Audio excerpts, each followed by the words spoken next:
ನಮಸ್ಕಾರಗಳು. ನನ್ನ ಹೆಸರು ಅಮೃತ ಆನಂದ್ ಬಿಡಿಗೆ. ನಾನು 7ನೇ ತರಗತಿಯಲ್ಲಿ ಓದುತ್ತಿದ್ದೇನೆ.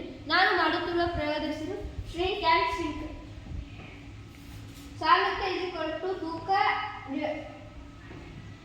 ಭಾಗಿಸುವ ಪರಿಮಾಣ.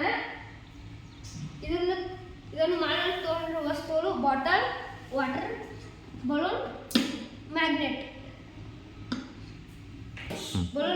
ಬಲೂನನ್ನು ಉಬ್ಬಿಸಿ ಮ್ಯಾಗ್ನೆಟ್ ಜೊತೆ ಬಾಟಲಲ್ಲಿ ಹಾಕುತ್ತೇನೆ. ಈಗ ಬಲೂನ್ ಮೇಲಲ್ಲಿ ತೇಲುತ್ತಿದೆ. ನೀರಿನ ಸಾಂದ್ರತೆಯು 1 kg/cm, 1 g/cm³ ಇದೆ.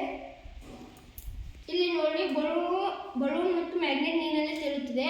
ಇದನ್ನು ಶ್ರಿಂಕ್ ಮಾಡಿದಾಗ ಕೆಳಗೆ ಹೋಗುತ್ತದೆ, ಸಿಂಕ್ ಮಾಡಿದಾಗ ಮೇಲೆ ಬರುತ್ತದೆ. ಅಪ್ಲೈ ಮಾಡಿದಾಗ ಅದು ಕೆಳಗೆ ಹೋಗುತ್ತದೆ, ಬಿಟ್ಟಾಗ ಮೇಲೆ ಹೋಗುತ್ತದೆ. ಯಾವಾಗ ನೀರಿನ ಸಾಂದ್ರತೆಗಿಂತ ಹೆಚ್ಚಾಗಿರುತ್ತದೆಯೋ ಆಗ ಅಯಸ್ಕಾಂತ ನೀರಿನಲ್ಲಿ ಮುಳುಗುತ್ತದೆ. ಧನ್ಯವಾದಗಳು.